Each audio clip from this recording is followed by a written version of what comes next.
ата-аналар мен оқушылар, менің есімім Сағия Болатжан қызы.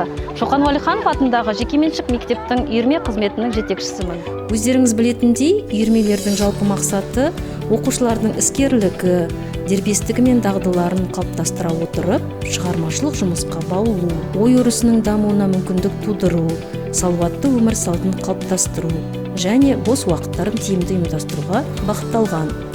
Осыған орай біздің мектепте жас ұрпақтың білімін жетілдіріп, өнердің түр-түрі мен спортқа баулитын үйірмелер қарастырылған. Олардың өзіндік ерекшелігі мен берер тәлімі бөлек. Нақтырақ айтсақ, биылғы оқу жылында үйірмелер пәндік интеллектуалдық, ақылы спорт, шығармашылық, өнер және қолөнер экологиялық бағыттарда ұйымдастырылды. Атап айтсақ, 33 сынды үйірмелер бар.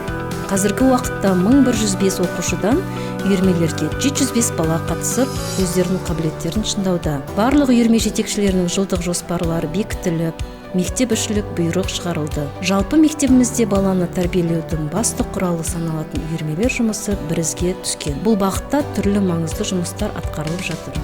Құрметті ата-аналар, баланы үйірмеге жазылудың белгілі бір тәртібі бар.